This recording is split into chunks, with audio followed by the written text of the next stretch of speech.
Each and every fellow student that we stand to recognize tonight touched all of our hearts in some way, shape, or form. Night of Remembrance is an annual vigil that is held in order to honor some of the students who have passed away, no matter what campus they're from, whether it's University Park, Commonwealth Campus, or a World Campus as well, to just celebrate all the things that they gave to the Penn State community and also just have a moment of silence to kind of appreciate everything that they did while they were here with us. You know, you don't really get to see the full effect of this event until you're actually here and witnessing it, and it really is such a heartfelt event. I mean, just being able to see the parents and experience their emotions and kind of sympathize with them,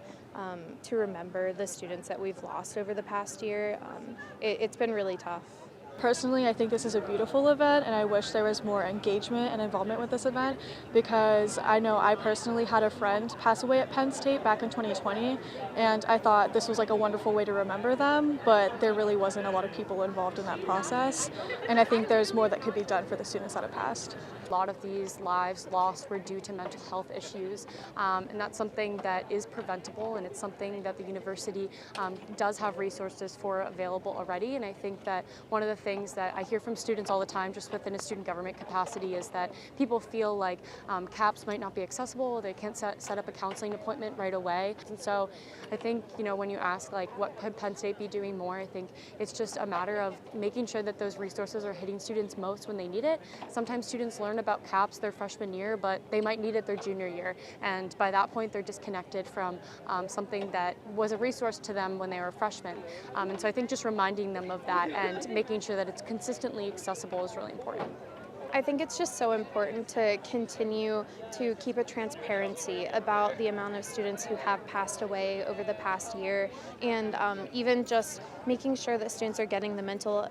health help that they do need, and really just embracing mental health at Penn State and continuing to just really embrace those mental health resources. I think there's always more that we could do, especially in supporting our friends and our students, to kind of make sure that we're all okay. But at the end of the day, it's up to the people that we're around to kind of notice when someone might be doing as much. I know I personally like to check in on my friends whenever I can. I think CAP services is obviously very overwhelmed since COVID, and I think we can maybe have more support there. But in terms of support specifically from the university, I think that's really all they can do. I think tonight's event was very beautiful, and I hope the families thought that as well. And I'm very glad that we had at least some university representation at this event, and I hope we can continue to lower the number of students that pass away at Penn State each year. Let us honor the memory of those who have passed by continuing to make Penn State a welcoming and inclusive community where all individuals feel welcome and are valued, respected, and loved. Nicholas Flowers,